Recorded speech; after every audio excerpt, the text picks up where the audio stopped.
Welcome to my channel.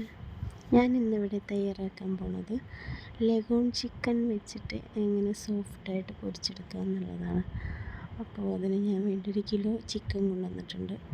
അപ്പോൾ നമ്മളെ എന്താ പറയുക, കുക്കർ വെച്ചിട്ട് അതിലോട്ട് കഴുകി വൃത്തിയാക്കി ചിക്കൻ ഇട്ടിട്ടുണ്ട്.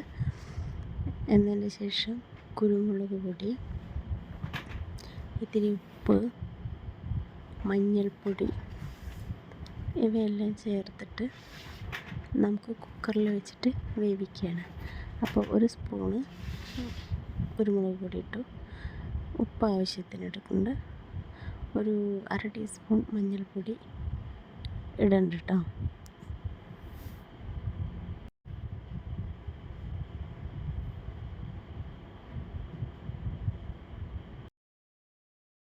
ഇവ ചേർത്ത് നന്നായിട്ട് മിക്സ് ചെയ്യണം കേട്ടോ. മിക്സ് ചെയ്തതിന് ശേഷം കൈവച്ച് മിക്സ് ചെയ്യാൻ പറ്റുകയാണെങ്കിൽ അത്രയും നല്ലതാണ്. അപ്പോൾ കൈ വയ്ക്കുമ്പോൾ ബുദ്ധിമുട്ട് എന്താണെന്നറിയോ, ലഗോൺ ചിക്കന് കുറച്ച് എല്ലൊക്കെ കൂടുതലല്ലേ, എല്ലിന് ഇത്തിരി ബലം കൂടുതലാണ്. അപ്പോൾ കയ്യിൽ തട്ടാതെ ശ്രദ്ധിക്കുക.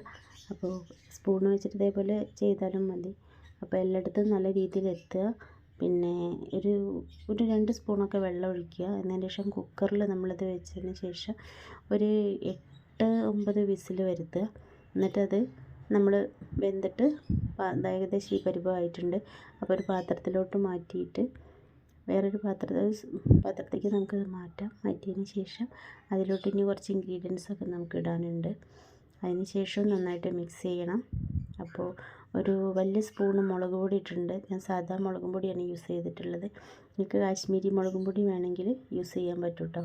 എൻ്റെ അടുത്ത് കാശ്മീരി മുളകും പൊടി കയ്യിലില്ല. അപ്പോൾ കാശ്മീരി മുളക് പൊടി ഈ എരിവ് ഉള്ളവർക്ക് അത് ഒഴിവാക്കുക. കാരണം കുട്ടികളുള്ളടത്തേക്കൊക്കെ അതുകൊണ്ട് ഇത്തിരി കളറും ഒക്കെ കിട്ടും. അപ്പോൾ പിന്നെ അതിന് ശേഷം ഗരം മസാല ഇടാം. പിന്നെ മല്ലിപ്പൊടി ഉണ്ടല്ലോ, അതൊരു 3/4 ടീസ്പൂണ് മല്ലിപ്പൊടി ഇടാം. അതിന് ശേഷം ഒരു 8-9 വെളുത്തുള്ളി, പിന്നെ ചെറിയ അല്ലിയാണ് എൻ്റെ കയ്യിൽ, വലിയ അല്ലിയാണെങ്കിൽ നമുക്ക് 4-5 ഇട്ടാൽ മതി. പിന്നെ ഒരു 2 ഇഞ്ചോളം വരുന്ന ഇഞ്ചിയും വെച്ചിട്ട് നന്നായിട്ട് ചതച്ചെടുക്കുക.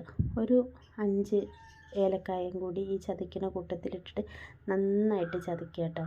അപ്പോൾ ഏലക്കായൊക്കെ നല്ല കുത്തിയിട്ട് അതിൻ്റെ തോടൊക്കെ ഒഴിവാക്കിയിട്ട് അതിൻ്റെ കുരു മാത്രം വെച്ച് ഇടിച്ചാൽ മതി. അപ്പോൾ തോട് നമുക്ക് കടിക്കാനും കിട്ടില്ല.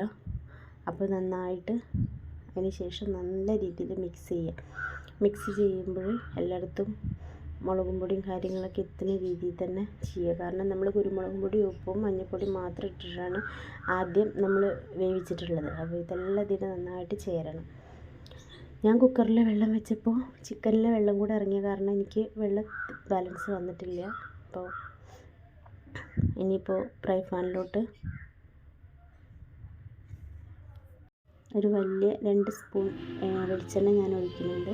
ഒഴിച്ചതിന് ശേഷം അതിലോട്ട് നമുക്ക് ചിക്കൻ ഇട്ട് കൊടുക്കാം. മുഴുവനായിട്ട് തന്നെ ഇട്ട് കൊടുക്കാം. എനിക്ക് 1 കിലോ ചിക്കനായ കാരണം ഈ ഫ്രൈ പാനിലോട്ട് കൊള്ളുന്ന ചിക്കൻ തന്നെയുള്ളൂ.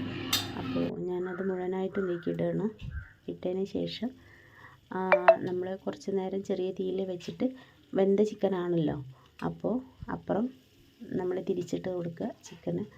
അപ്പോൾ ചിക്കൻ ആയിക്കഴിഞ്ഞാൽ അപ്പുറം കൂടെ ആയിക്കഴിഞ്ഞാൽ നമുക്ക് സേവ് ചെയ്യാം.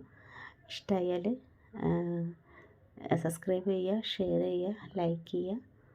സന്തോഷം. എല്ലാവർക്കും സുഖമാണെന്ന് വിശ്വസിക്കുന്നു. Thanks all.